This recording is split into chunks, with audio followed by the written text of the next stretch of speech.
Bonjour YouTube, je suis Sébastien et on va faire une journée un peu spéciale puisque madame arrive demain avec sa mère. Donc je vais finir de mettre de l'ordre, je vais sortir le salon de jardin comme ça elle n'aura pas à le faire parce que je les ai jamais vus déplacer un meuble sans s'engueuler, donc si je peux déplacer les meubles avant ce sera pas mal. Je vais régler le problème de cette voile, mon plan, il vaut ce qu'il vaut, je vais voir si ça peut marcher, je vais les détacher ici.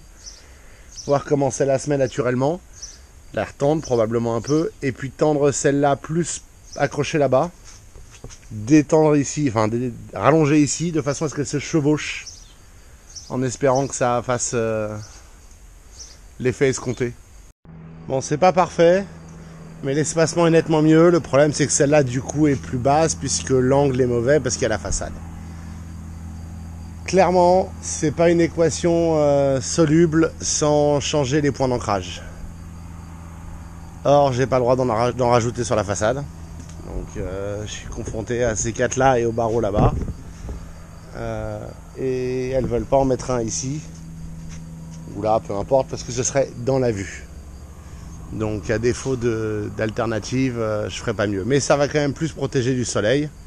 Au final, à part ici, je peux marcher debout, et même là, je peux marcher debout. J'effleure à peine la toile, là. Regardez, hop, j'effleure.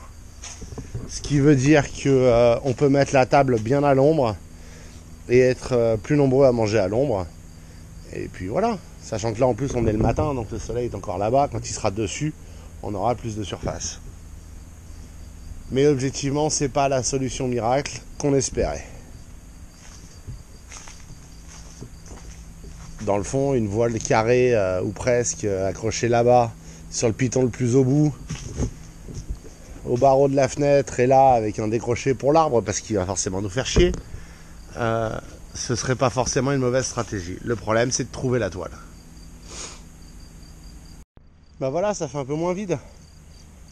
Elles vont avoir tout l'été pour s'engueuler sur le positionnement des différents meubles, mais au moins ils sont sortis. Il y a les coussins, je les ai pas sortis, ils sont dans le coffre. Et puis l'objectif, c'est de trouver d'autres transats. Je vous laisse deviner quelles sont les couleurs que madame choisit pour décorer. Ceux qui n'auront pas deviné gris et rose auront perdu. Étape en mode suppression des frictions possibles à l'arrivée de belle maman et de madame. Je vais sortir la Smart et la série 3 dans l'allée tout simplement, hein. Et je vais passer un coup de tondeuse sur l'herbe avec la grosse, comme ça ce sera fait. Ce sera propre et personne ne demandera à personne de tondre pendant quelques temps ici. Là, je vais pas m'embêter puisque je l'ai débroussaillé. Je vais passer un coup de vent pour niveler un petit peu. Encore une fois, la tondeuse grise, c'est une débroussailleuse, pas une tondeuse, ce qui n'est pas optimal pour l'herbe simple. Et voilà, la cour tondue. Petit à petit, l'herbe regagne du terrain après le carnage de la mini-pelle et des camions, mais bon. On n'y est pas encore. Il faudrait semer de l'herbe objectivement. Ce serait plus joli si c'était beaucoup plus vert. Et si et quand on fait ça, on pourra virer les graviers. Que j'ai mis, enfin la gravette, c'est les restes de la piscine que j'ai mis là où il y avait des trous de passage pour que ça arrête de faire des flaques de boue. Évidemment, maintenant les flaques sont ailleurs, mais ça c'est un des gros problèmes. Ça sèche, c'est la bonne nouvelle. Vous noterez que j'ai rapatrié le X5, j'ai rangé la Smart, la remorque. Je vais maintenant aller à la déchetterie. Dans la série limitant les problèmes, si je vais à la déchetterie maintenant, ce ne sera pas un problème plus tard. J'ai la remorque et j'ai ces deux poubelles de chute de bois que je vais mettre dans le coffre et emmener comme ça. Bon, j'ai pas été un super youtubeur cet après-midi. Je me suis dit, tiens, je vais essayer avec la batterie qui est en charge depuis plus d'un mois maintenant. Je l'ai maintenu, je l'ai débranché, je l'ai rebranché, tout allait bien. Voir si ça permet à la Smart de démarrer. Ça ne changeait rien au problème. Donc, un peu de Google. Le problème vient le symbole trait au milieu veut dire CAN bus pas content. Très bien. Je vérifie là. Moi, j'ai un module ZEE. C'est la première version. Après, c'est un SAM. C'est pas la même chose. Il y a aussi le boîtier ECU à côté du moteur que j'ai débranché, rebranché pour voir s'il y a de l'oxydation. L'appareil, c'est nickel. Et qu'est-ce que j'apprends? Il y a des trucs sous le siège. Sous le siège, j'ai un tiroir d'origine. Hein. Ce tiroir, il est rifté au siège. Et pour défaire le siège, faut enlever la structure du tiroir. Donc Smart, dans son infini génie, s'est dit non, je vais pas mettre des vis. C'est nul les vis. On va rifter. Donc j'en suis à percer ma voiture pour enlever les rivets. C'est complètement débile. Néanmoins, j'espère qu'avec ça, je pourrai enlever la structure du siège, ce qui me permettra d'accéder à un module relais de contrôle. Bref, c'est débile. Si je chope le crétin qui a conçu ça, il mérite d'aller en prison. Et au loin, on entend le gang des mobylettes qui s'excite, c'est génial. Bon, je commence à être trahi par l'éclairage, mais voilà ce que j'essayais d'atteindre. Putain de boîtier qui est sous le siège. Et vous pouvez voir qu'il y a des problèmes d'humidité dans cette voiture qui n'ont pas été résolus depuis la réparation de la fuite du toit. Donc je pense que mon problème vient de là. Il n'y a qu'à avoir l'oxydation sur l'écrou là. Je vais démonter ça, je vais regarder ça tranquillement. Je pense pouvoir dire sans trop m'avancer que j'ai trouvé la panne. Si vous regardez attentivement, que j'arrive à tenir le flash du téléphone avec, un petit peu d'oxydation, beaucoup d'oxydation et de rouille même.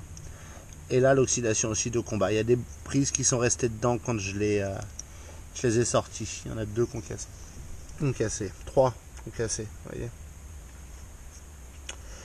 Donc voilà, c'est de la super qualité. C'est pas de la mauvaise qualité. Mais l'emplacement est tellement con que quand il y a de l'eau là, si par capillarité elle arrive jusque là, et comme c'est dans un sac plastique, en plus dès qu'il fait chaud, au lieu de sécher ça condense, c'est magnifique. Donc merci Smart. Je vais maintenant m'amuser à aller voir pour trouver soit une pièce de remplacement, les prises je m'en fous, c'est facile à faire, soit je vais voir pour... de toute façon, je vais voir pour démonter celui-là et voir si on peut le réparer, mais je vois pas comment il s'ouvre en fait. Pour accéder sur cette partie-là, j'ai l'impression qu'il y a une partie qui est moulée dans le plastique, ce qui est vachement pratique. Bon, dans tous les cas, c'est une pièce de merde. À mon avis, on en trouve d'occasion pour vraiment pas très cher. Voilà. Bon, je vais remettre le siège et le bordel dedans. Je vais la refermer. Et puis, il va falloir que je l'ouvre à intervalles réguliers pour l'aérer. Les choses qu'on apprend. Et ben voilà, une fois démonté, on s'aperçoit que c'est une pièce pas du tout réparable puisque c'est moulé dans le plastique. Et que si je veux pouvoir, je sais pas pourquoi il y a cette pièce aussi, elle est là juste pour décorer et dire où vont les relais et les machins. Mais globalement, si je veux pouvoir nettoyer, il faut que je dessoude tous les raccords et qu'après j'éclate le plastique pour passer à travers et atteindre l'Écosse. Donc, eBay, est-ce qu'on va trouver la même? On verra. C'est une bonne question à se poser. Bon voilà, j'ai passé pas mal de temps à ranger aujourd'hui. Je sais c'est pas palpitant, mais j'essaie de mettre de l'ordre avant l'arrivée de belle maman parce que tout ce qui est fait ne sera pas reproché et ce qui n'est pas reproché ne prend pas la tête. C'est pas palpitant. Elle n'a pas que des défauts, mais quand c'est pas exactement comme elle veut, elle va vous le répéter 700 000 fois dans la journée et moi ça me rend dingue. Donc ce qui est fait, c'est fait. Ça évitera à madame en plus de se faire prendre la tête par-dessus. Et puis pour la Smart, bah, j'aimerais bien qu'elle soit mobile. Je sais pas quand, si et quand je pourrais la ramener sur route. C'est une longue histoire. C'était ma première voiture, utilisée ensuite par le reste de ma famille. Et elle est maintenant dans une succession. Et il faut que je la... Je sais pas. C'est compliqué. Mais donc elle est là depuis super longtemps. Ça fait 4 ans, 5 ans, 6 ans qu'elle n'a pas vu la route. C'est pas grave. Mais ça m'ennuie. Je vais m'occuper de la remettre en route. Sur ce, je vous souhaite une excellente soirée. Je vous remercie d'avoir suivi cet épisode. Et je vous retrouve demain. Certainement pas pour finir la Smart, hein, ça c'est clair. Mais pour d'autres choses.